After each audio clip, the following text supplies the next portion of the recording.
नमस्कार बच्चों। आज के इस हिंदी के पीरियड में आप लोगों का स्वागत है। अब हम लोग तीसरा पद देखते हैं। तो तीसरा पद में क्या है कि क्या देख न सकती जंजीरों का गहना।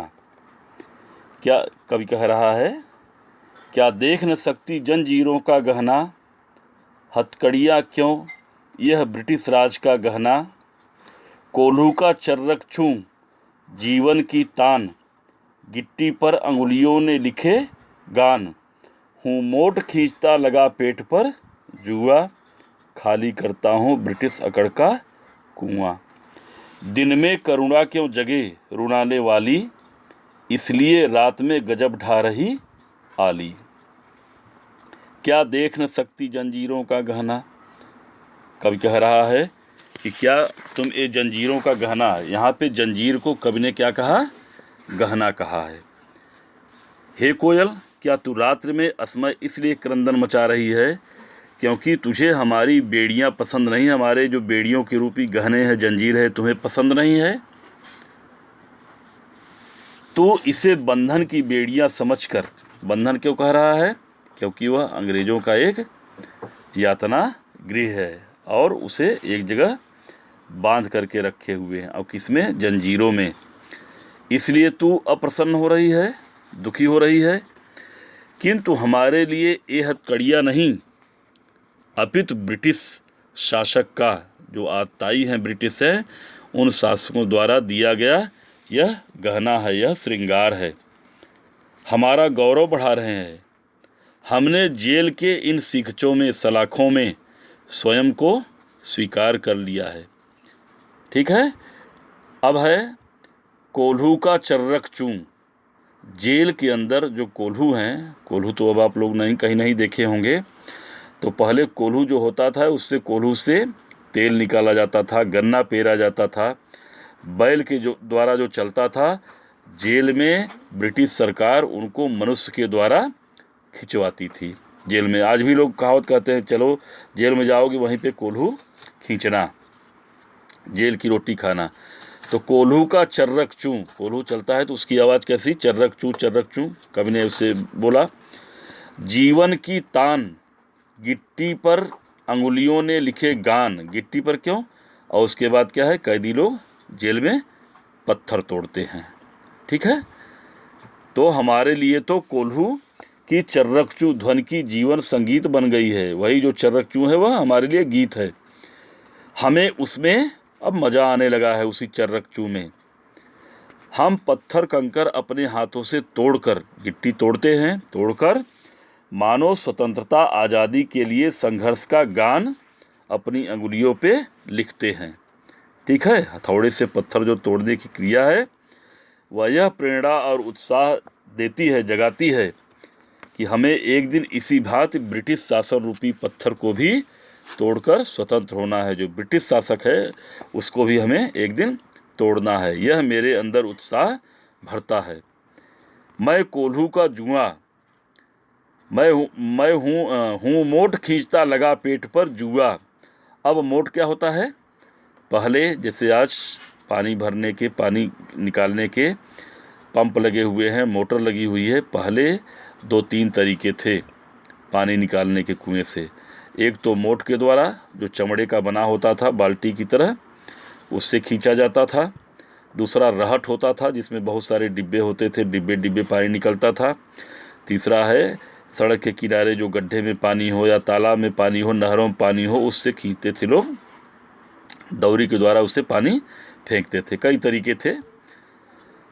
तो कह रहे हैं, हूँ मोट खींचता लगा पेट पर जुआ, पेट पर जुआ लगाकर, जुआ जिसमें 2 बैल जोते जाते थे। अब वो काम अंदर कौन कर रहा है, जेल के अंदर मनुष्य करते हैं, कैदी करते हैं। खाली करता हूँ ब्रिटिश अकड़ का कुआं, कुएं से पानी निकालते थे, तो उस कुएं के पानी क्या करें, ब्रिटिश अकड़, ब्रिटिश की जो अकड़ है, ज़बरदस्ती ही कराया जाता था। दिन में करुणा क्यों जगे रुलाने वाली। तो कभी कह रहा, मैं कोल्हू का जुआ अपने पेट पर बांधकर खींचता हूँ। इस कार्य में निरंतर ब्रिटिश शासन के कुएं को रिक्त कर रहा हूँ, जो उनका अहंकार रूपी कुआं है उसे खाली कर रहा हूँ। मैं यातनाएं सहकर अंग्रेजों के सामने डट कर खड़ा हूँ, अपनी उनकी अकड़ को ठंडी कर रहा हूँ। किसकी अकड़ को? अंग्रेजों की अकड़ को। अब है, दिन में करुणा के जगह रुलाने वाली, इसलिए रात में गजब ढा रही आली। ठीक है, हे कोयल, अब मुझे समझ में आया कि तू क्यों रात में अपना मधुर स्वर में हमें सुनाने आई है। तू जानती है कि दिन का समय घोर यातना, संघर्ष और परिश्रम का समय होता है। दिन भर हम लोग काम करते हैं, तो दिन में जो है तुम नहीं गाती हो। उस समय न तो मधुर आवाज़ का कोई अर्थ है, न करुणा का। उस समय तो साहस की आवश्यकता होती है। इसलिए तू रात में परिश्रम से उभर आए हमारे घावों पर, हमारे चोटों पर मरहम लगाने, अर्थात हमें शांत करने, हमारी पीड़ा को समाप्त करने के लिए आती हो। इस शांत समय में अंधकार को बेध रो रही क्यों हो कोकिल, बोलो तो चुपचाप मधुर विद्रोह बीज इस भांति बो रही क्यों हो कोकिल, बोलो तो। हे कोयल, अपने मुख से बोलकर बताओ कि तुम इस शांत एकांत रात्रि में सारे अंधकार को बेंधते हुए क्यों रो रही हो, क्यों क्रंदन मचा रही हो? तुम्हें क्या दुख है? तुम अपनी पीड़ा भरी इस करुण आवाज़ से, मधुर आवाज़ से हमारे हृदय में विद्रोह क्यों पैदा कर रही हो कोकिल, बोलो तो। ठीक है, अब इसमें कुछ प्रश्न भी बनते हैं। इस पद में प्रश्न है, हथकड़ियों को गहना क्यों कहा गया है? तो उत्तर, कवि ब्रिटिश सरकार की हथकड़ियों को पहनकर गौरव प्रकट कर रहा है। उसे स्वतंत्रता के लिए लड़ना गर्व का कार्य लगता है, इसलिए वह हथकड़ियों को गहना कहता है। दूसरा प्रश्न क्या है? कैदी रूप में कवि को जेल में क्या क्या काम करने पड़ रहे हैं? तो कैदी के रूप में कवि को जेल में कोल्हू पेरना पड़ रहा है, बैल की तरह खटना पड़ रहा है, कुएं से पानी निकालना पड़ रहा है, पत्थर तोड़ना पड़ रहा है। तो कैदी के रूप में कवि को जेल में यही 3 काम करने पड़ रहे हैं: कोल्हू का बैल, पत्थर तोड़ना, गिट्टी तोड़ना और कुएं से पानी निकालना। तीसरा है, कोयल रात में क्यों रो रही है, अर्धरात्रि को बोल रही है? कोयल कवि की दयनीय दशा देखकर कूक कूक की आवाज़ में संवेदना प्रकट कर रही है। उसे कवि की इस दशा पर गहरा दुख है। और अगला प्रश्न क्या बन रहा है? कोयल का स्वर कवि को किसके समान लग रहा है? कवि को कोयल का स्वर क्रांतिकारी, प्रेरणा सा, मधुर विद्रोह बीज सा प्रतीत हो रहा है। ठीक है, अब यहाँ पे अनुप्रास अलंकार के 2 उदाहरण लिखिए। बहुत सारे अलंकार हैं इसमें, तो इसमें है केवल अनुप्रास के 2 उदाहरण लिखना। कोलू का चर्रक चू में च, और आप लोग अपने से भी देखिए कितने और कौन कौन से अलंकार हैं। तो इसमें रूपक अलंकार भी है। यहाँ पे क्या है? जंजीरों का गहना, जंजीर क्या बन गए हैं? गहना बन गए हैं। ठीक है,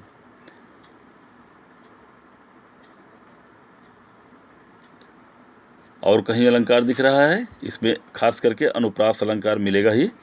एक आध उदाहरण और आप लोग देख लीजिएगा। शांत समय, इसमें भी अनुप्रास अलंकार है। अब हम अगला पद देखते हैं।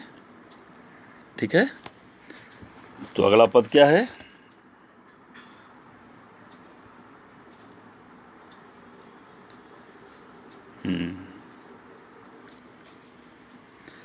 अगला है, काली तू रजनी भी काली, शासन की करनी भी काली, काली लहर कल्पना काली, मेरी काल कोठरी काली, देखिए अनुप्रास अलंकार कितने दिख रहे हैं। काली तू रजनी भी काली, शासन की करनी भी काली, काली लहर कल्पना काली, इसमें अनुप्रास अलंकार, काली कल्पना काली। मेरी काल कोठरी काली, इसमें भी है काल कोठरी काली, 3 बार का वर्ण आया है, काल कोठरी काली। टोपी काली, कमली काली, काली कमली काली में भी क वर्ण। मेरी लौह श्रृंखला, लौह रूपी श्रृंखला जो है, पहरे की हुंकृत की ब्याली, तिस पर है गाली ए आली। ठीक है। इस काले संकट सागर पर मरने की मदमाती कोकिल बोलो तो, अपने चमकीले गीतों को क्यों कर हो तैराती कोकिल बोलो तो।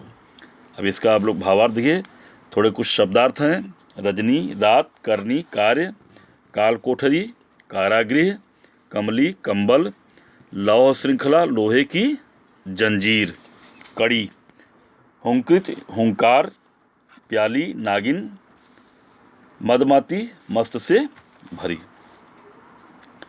कवि कह रहा है कि ये कोयल काली तू, तुम काली हो। कोयल कैसी होती है? काली।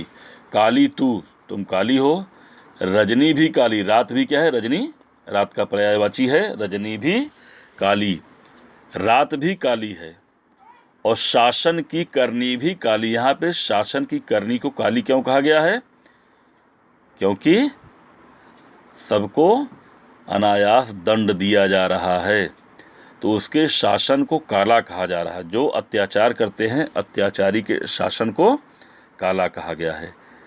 काली लहर कल्पना काली, और ये जो लहर बह रही है अंग्रेजों की खास करके, वो भी काली है। और कल्पना, कोरी कल्पना है, वह भी काली है।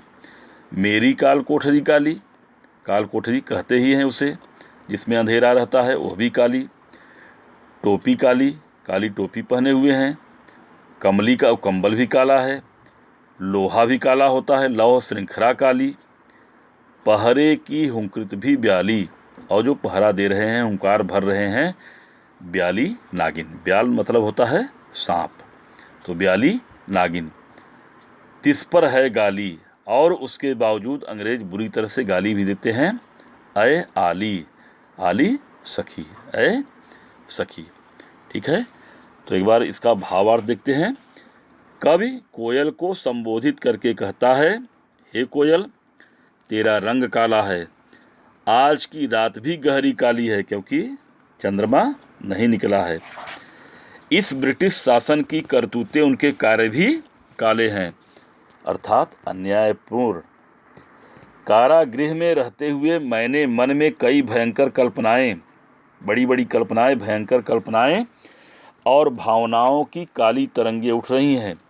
मेरी काल कोठरी जिसमें मैं बंद हूँ, वह और भी अंधकारमय है, अर्थात काली है। मुझे ओढ़ने के लिए जो दी गई टोपी और कंबल का रंग है, वह भी काला है। मुझे बांधने वाली जो मुझे लोहे की जंजीर पहनाई गई है, वह भी कैसी है? काली है। इस काले अन्यायपूर्ण वातावरण में पहरेदार की हुंकार, जो पहरा दे रहे हैं, कहीं कैदी भाग न जाएं, नागिन के समान डसने वाली लगती है। हा? रात को भी कहीं नागिन कहा गया है, एक कवि की कल्पना है। मुझे नागिन के समान डसने वाली, पीड़ा पहुंचाने वाली लगती है। इतना अन्याय होने पर भी मुझे जेल के सिपाहियों द्वारा, कारागृह के सिपाहियों द्वारा क्या सुनने को मिलती है? गालियां सुनने को मिलती है। ठीक है।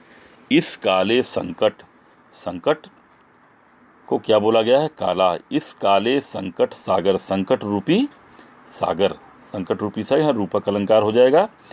संकट सागर पर मरने की मदमाती, मदमाना मस्त होना, कोकिल बोलो तो अपने चमकीले गीतों को, जो कूक रही है उसको कवि ने यहाँ पे चमकीला कहा। क्यों कर हो तैराती कोकिल बोलो तो, हे सखी आली आली मतलब सखी, अय कोयल सखी, कारागृह के इस संकटपूर्ण समुद्र में, संकट रूपी समुद्र में तुम क्यों मरने की ठान कर आई हो। हम लोग तो यहाँ पे हैं ही, तुम क्यों यहाँ पे मरने की सोच कर आई हो। तुम मस्ती से यहाँ गा अवश्य रही हो, किंतु यहाँ तुम्हारे जीवन का कोई भरोसा नहीं है। तुम पर सदा संकट के बादल छाए हुए हैं। तुम अपने प्रकाश भरे, आशा और उत्साह भरे गीतों को इस अंधेरी रात में, वह भी जेल में, मंडरा कर क्यों व्यर्थ कर रही हो, क्यों बेकार कर रही हो। मुझे अपने मुख से बोलकर बतलाओ, क्यों कर हो तैराती अपने चमकीले गीतों को, क्यों कर हो तैराती। जो अच्छा कूक रही है उसको चमकीले गीत यहाँ पे कवि ने कहा, क्यों यहाँ पे बिखेर रही हो, फैला रही हो। कोकिल बोलो तो कोकिल बतलाओ। ठीक है, इसमें भी प्रश्न बन रहे हैं। कवि ने काली विशेषण का प्रयोग किस अर्थ में किया है। बहुत सारे अर्थों में किया है। कवि ने काली विशेषण का प्रयोग अनेक अर्थों में, जैसे है काला रंग, कोयल का रंग काला है, रात भी काली है, टोपी भी काली है, कंबल और जंजीर भी काला है। अन्यायपूर्ण शासन है ब्रिटिश का, उसको भी काला कहा गया है। ठीक है, शासन की करनी भी काली, वह भी काला। और रात यहाँ पे काली लहर, काली कल्पना, काल कोठरी काली, सबको यहाँ पे काली विशेषण दिया गया है। ठीक है, एक प्रश्न और बनता है, कवि ने किस शासन के लिए काली विशेषण का, तो ब्रिटिश शासन के लिए काली विशेषण का प्रयोग किया है। इस पद्यांश में कवि को कोयल का व्यवहार किस प्रकार का प्रतीत होता है। तो इस पद्यांश में कवि को कोयल का व्यवहार प्रेरणापूर्ण, प्रेरणा देने वाला प्रतीत होता है। कोयल संकट के समय कवि को अपने चमकीले गान अर्थात सुरीले गान सुनाने आई है। ठीक है, एक प्रश्न और, कोकिल के स्वर को चमकीले गीत क्यों कहा गया है। कोकिल का स्वर प्रेरणादायक है, वह देशभक्त की भावना से युक्त है, उसमें ओज और संघर्ष का बुलावा है, आह्वान है, इसलिए उसे चमकीले गीत की संज्ञा दी गई है। अब देखो, कोयल चाहे जैसे भी बोल रही हो, लेकिन यह क्या है, कवि की कल्पना। ठीक है, अनुप्रास का एक उदाहरण, तो काली लहर कल्पना काली, बहुत सारे उदाहरण तो मैं बताया था पढ़ाते समय। फिर रूपक अलंकार, संकट सागर, संकट रूपी सागर, तो ये क्या है, रूपक अलंकार है। ठीक है, अब अंतिम पद जो है और कुछ अभ्यास कार्य हम लोग अगले वीडियो में देखते हैं।